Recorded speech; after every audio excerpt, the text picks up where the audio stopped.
अवधूत चिंतन श्री गुरुदेव दत्त. श्री स्वामी समर्थ.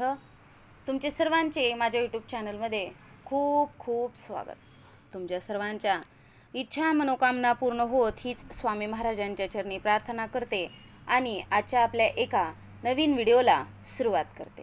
आजच्या व्हिडिओमध्ये आपण पाहणार आहोत तर ते म्हणजे बघा, अक्षय तृतीयेला आपण पितरांची पूजा कशा पद्धतीने करावी. अगदी सकाळी लवकर उठून स्वच्छ स्नान वगैरे करून त्यानंतर घरातील बघा पूर्व दिशेला किंवा दक्षिण दिशेला तोंड करून पितरांच्या पूजेची व्यवस्था करावी.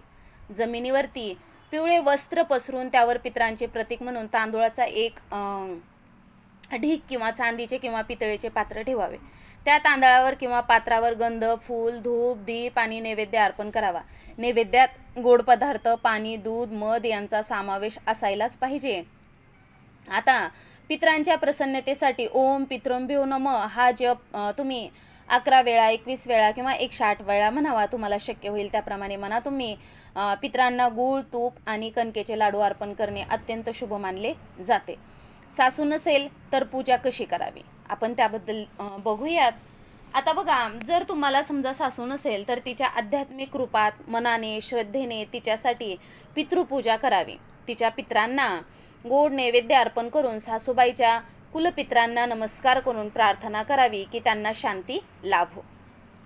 त्यानंतर बघा, जर समजा सासरे नसतील तर पूजा कशा पद्धतीने करावी त्याबद्दल देखील आपण बघूयात. जर बघा सासरे नसतील तर त्यांच्यासाठी देखील मनोभावे श्रद्धेने पूजा करावी. त्यांच्या नावाने पाणी, अन्न, गोड नैवेद्य अर्पण करून प्रार्थना करावी की त्यांच्या आत्म्याला शांती आणि मोक्ष लाभो. पितरांची पूजा करताना मन निर्मळ असावे आणि कोणताही राग, द्वेष, मत्सर नसेल याची काळजी घ्या. तसेच बघा, शुद्ध आणि सात्विक भावना ठेवून पूजा केली तर पितर फारच प्रसन्न होतात. त्यानंतर छोटे म्हणजे विशेष मंत्र आहेत. ओम नमो भगवते वासुदेवाय नमः, ओम पितृभ्यो नमः हे मंत्र उच्चारल्याने पूजेची पूर्णता होते. त्यानंतर बघा, आपण आता अक्षय तृतीयेला तांदूळ आणि गूळ एकत्र करून गाईला किंवा गरीब ब्राह्मणाला दान करा. तांदूळ हे शुद्धतेचं, शांतीचं आणि भरभराटीचं प्रतीक आहे. गूळ हे माधुर्य, कणखरता आणि भाग्य याचं प्रतीक आहे. त्यामुळे जेव्हा तांदूळ आणि गूळ एकत्रित करून दान केलं जातं तेव्हा पितर फारच प्रसन्न होतात. त्यामुळे बघा, शक्यतो प्रयत्न करा गूळ तांदूळ दान करण्याचा. या दानामुळे फक्त आपलं नाही तर 7 पिढ्यांचं दारिद्र्य दूर होतं, जीवनातील अडचणी देखील दूर होतात, घरात लक्ष्मी स्थिर राहते आणि वंश वृद्धिंगत होतो. आता दान आपण कशा पद्धतीने करायला पाहिजे याबद्दल देखील बघूयात. सकाळी शुभ मुहूर्तावर आंघोळ करून पवित्र वस्त्र धारण करा.